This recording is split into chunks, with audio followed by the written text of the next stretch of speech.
Hi, this is Lisa Medved, and this is my Human Resource Frame of Leadership for Module 7. Human Resource Frame of Leadership is one of 4 frames developed by Bowman and Deal in their leadership model. The Human Resource Frame focused primarily on serving human needs as a benefit to benefiting the organization. So the better people are fit and needs met in the organization, the better they will perform, and therefore the organization will benefit. So I was asked to create a pyramid of importance, a hierarchy of the different groups listed in our module. So I placed everyone on here.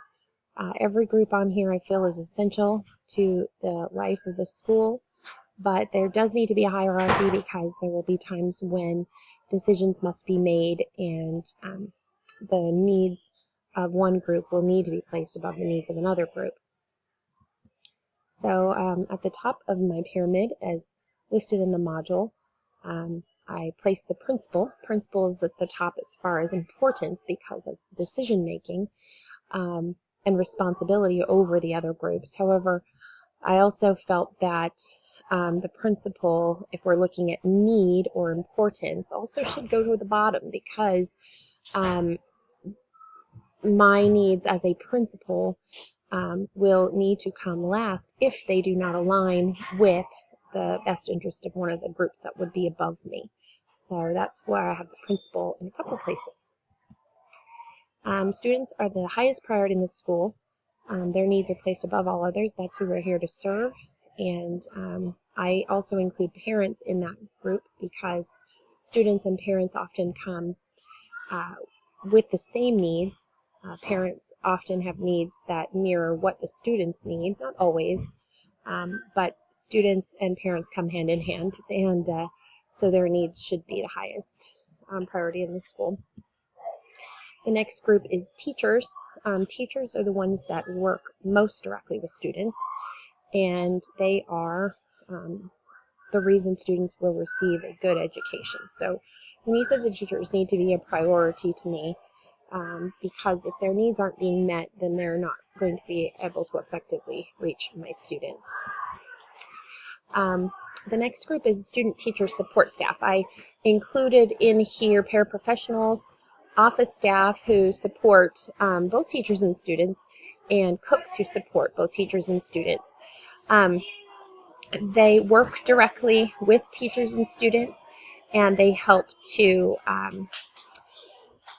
support each of those groups by the services they provide. So paraprofessionals are working with students and often alongside teachers. Office staff, at least ours, works, of course, with teachers, but many of them also support the students in their just more of a physical needs. And then cooks obviously support nutritional needs of our students and staff. So because they are more directly tied to students, I have placed them in this position. The next level is building support staff. I included in that custodians and building maintenance personnel.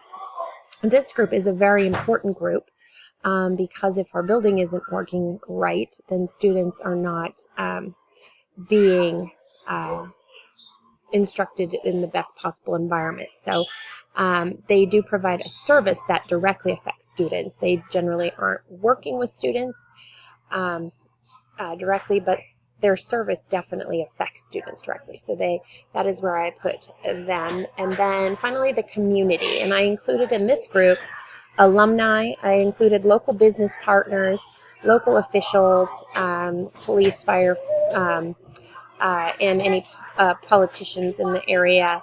The effectiveness of the school is directly related to